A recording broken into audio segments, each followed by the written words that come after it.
ಗುರು ಬ್ರಹ್ಮ ಗುರು ವಿಷ್ಣು ಗುರುದೇವೋ ಮಹೇಶ್ವರ, ಗುರು ಸಾಕ್ಷಾತ್ ಪರಬ್ರಹ್ಮ ತಸ್ಮೈ ಶ್ರೀ ಗುರುವೇ ನಮಃ. ನಾನು ನಿಮ್ಮ ಪಂಡಿತ್ ಲೋಕನಾಥ್ ಭಟ್ ಮಾಡುತ್ತಿರುವಂತಹ ನಮಸ್ಕಾರಗಳು. ಮೇ 14ನೇ ತಾರೀಕು ಬಾದಾಮಿ ಅಮಾವಾಸ್ಯೆ, ಅದರ ಜೊತೆಗೆ ಶನೀಶ್ವರ ಜಯಂತಿ ಕೂಡ ಇದೆ.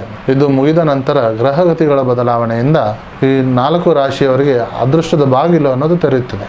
ಇದನ್ನು ಜ್ಯೋತಿಷ್ಯ ಶಾಸ್ತ್ರದಲ್ಲಿ ರಾಜಯೋಗದ ಫಲ ಅಂತ ಹೇಳ್ತಾರೆ. ಹಾಗಾದರೆ ಆ 4 ರಾಶಿ ಯಾವುದು ಈ ವಿಡಿಯೋದಲ್ಲಿ ನಾನು ತಿಳಿಸ್ಕೊಡ್ತಾ ಇದ್ದೇನೆ. ಈ ವಿಡಿಯೋ ನಿಮಗೆ ಇಷ್ಟವಾದಲ್ಲಿ ಈ ವಿಡಿಯೋಗೆ ಲೈಕ್ ಕೊಟ್ಟು ನನ್ನ ಚಾನಲ್ ಆದ ರಾಯರ ಭವಿಷ್ಯಕ್ಕೆ ಸಬ್ಸ್ಕ್ರೈಬ್ ಮಾಡಿ. ಮೊದಲನೇ ರಾಶಿಯಾಗಿ ವೃಷಭ ರಾಶಿ. ನಿಮ್ಮ ರಾಶಿಯವರಿಗೆ ಶನಿದೇವನು ಮಿತ್ರ ಗ್ರಹ ಆಗಿರೋದ್ರಿಂದ ಸ್ಥಗಿತಗೊಂಡಿರುವಂಥ ಕೆಲಸಗಳು ಬೇಗ ಪರಿಣಾಮಕಾರಿಯಾಗಿ ಮುಂದೂಡುತ್ತದೆ. ಸರ್ಕಾರಿ ಕೆಲಸದಲ್ಲಿ ಲಾಭ ಅನ್ನೋದು ಸಿಗುತ್ತದೆ. ಸಮಾಜದಲ್ಲಿ ದೊಡ್ಡ ಮಟ್ಟದ ಗೌರವ ಅನ್ನೋದು ಸಿಗುತ್ತದೆ. ಬಿಸ್ನೆಸ್ಸಿನಲ್ಲಿ ದೊಡ್ಡ ಮಟ್ಟದ ಇನ್ವೆಸ್ಟ್ಮೆಂಟ್ ಮಾಡೋದು ಇದು ಒಳ್ಳೆಯ ಸಮಯ.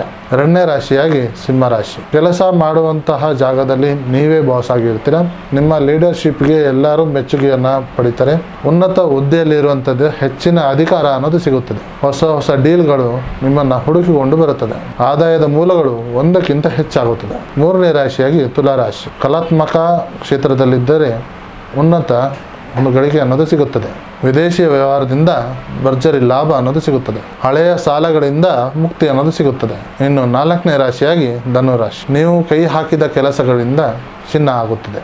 ಆಧ್ಯಾತ್ಮಿಕವಾಗಿ ಆರ್ಥಿಕವಾಗಿ ದೊಡ್ಡ ಮಟ್ಟದಲ್ಲಿ ಬೆಳಿತೀರ.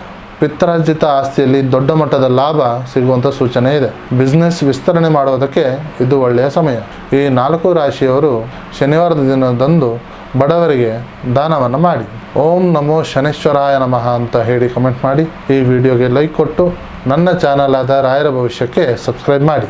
ಹಾಗೂ ನಿಮ್ಮ ಸಮಸ್ಯೆ ಏನೇ ಇದ್ದರೂ ಸಹ ನೇರವಾಗಿ ಬಂದು ಭೇಟಿಯಾಗಿ ಅಥವಾ ಈ ಕೆಳಕಂಡ ನಂಬರಿಗೆ ಕರೆ ಮಾಡಿ. ಧನ್ಯವಾದಗಳು.